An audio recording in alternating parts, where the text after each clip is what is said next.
Cam Thomas has been one of the most polarizing players in the NBA since he entered the league in 2021. To some people, he's one of the best young scorers in the game and is set to break out now that he has the green light for the first time in his career with the now rebuilding Nets. He's had multiple moments of showing characteristics of a star in his young career, whether it's having stretches of 3 straight 40-point games, something only basically all-time greats have done, or averaging 22 points the first year he sees 30-plus minutes per game. However, not everyone agrees with this though, as advanced numbers and league execs say he's nothing more than a black hole, inefficient shot chucker who's a cone on defense that cannot impact winning. In this video, I'm going to break down every part of Cam's game that he has shown so far in the lead option role, and if he can become a true star for Brooklyn, or if he's just another microwave scorer that is hated by execs. Let's go. So for those who recall, Cam got off to a pretty good start last year as well, averaging 25 points per game on 2 assists per game, shooting 47, 30, 86 splits through 5 games to start the year. This year, he's averaging similar numbers, averaging 27 points per game, with 3 assists per game on 43, 35, 92 splits. With that being said, it's still way too early to really judge or gauge how good Cam's going to be this year, as for example, he started the year shooting off 50% on pull-up threes, and 46 from deep overall in his first 3 games, and 2 cold nights have brought those numbers down pretty significantly, so we will just have to see where he rounds off to as more and more games are played. When you delve deeper into the numbers though, there are some signs that Cam is showing significant growth and maturity. Him getting 8 free throw attempts per game shows how much he's getting to the rim, downhill, and forcing contact this year. And that's with addition to some pretty objectively bad officiating on him. He's also averaging 7.2 potential assists, which is currently more than Cade Cunningham, Kevin Durant, Anthony Edwards, and his other backcourt partner, Dennis Schroeder. Now, this doesn't mean he's being an elite playmaker right now, but it's telling that he's making strides in this aspect of the game and has gotten better year by year at making the right decision. One thing I've really enjoyed about Cam's season so far is that he finally has a coach that feels like he cares about Cam and his development. It feels like Cam never had the trust or respect of Steve Nash or Jack Vaughn, but now Jordi Fernandez seems to really believe in him. As you can see in the clips here, I've enjoyed a lot of the sets Jordi has ran off ball for Cam, coming off a screen or two to either get Cam downhill or a mismatch on him. I mean, like, Cam aside, this is just good offense. Look at Clack simultaneously being a pin down and a roller. It helps Cam get in an advantage and he hits him for the lob. He's also challenged Cam to shoot less mid-ranges, and he's been shooting a career-low amount of them. Again, I think Cam should shoot mid-ranges still, but heavily relying on him will not help his odds of being a focal point of an offense.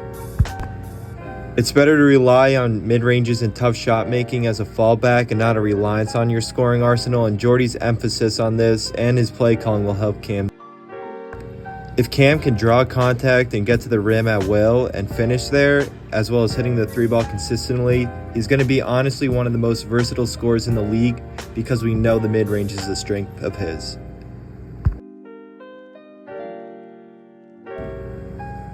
Now, like I've said, Cam's rim pressure and finishing is going to be huge for opening up his offense in the rest of the game.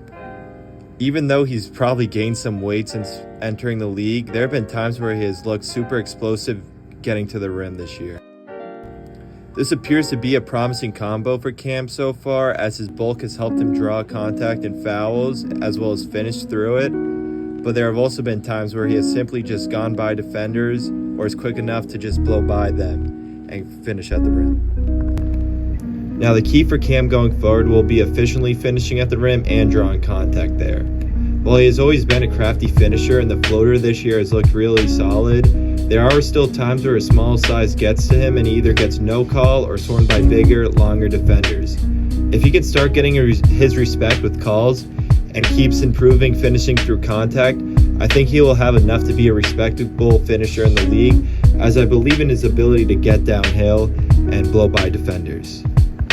The one thing I will say though is throughout this season it has looked like he struggles to blow by better or stronger defenders. A lot of these clips, maybe like Giannis or Franz Wagner or Jalen Suggs. He kind of picks up his dribble and can't fully blow by them. So I do think that's something to monitor, and could honestly be the difference of how good of a scorer he is. Can he score on those elite defenders? Because that is what elite scorers do.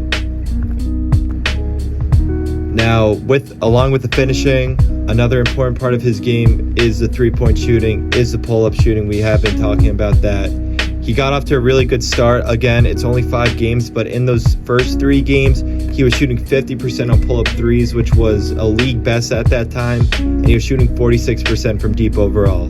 When Cam entered the league, people thought he had no chance of playing off-ball, and now he's honestly looked pretty solid and respectable off the catch as a three-point shooter. The last 2 games, again, he's kind of hit a cold streak. So it's going to be interesting to see where he rounds off to by, game 50 or game 60. But I think Cam has shown enough encouraging signs through these 5 games that he's going to be able to become a good pull-up three-point shooter, or he can, be respected off the catch. So yeah, I mentioned earlier that he is averaging 7.2 potential assists. It feels like a lot of times either Cam Johnson or one guy in particular, Dorian Finney-Smith, has really been selling him on some nice assists. He could have had some nice assists if they knocked down some shots.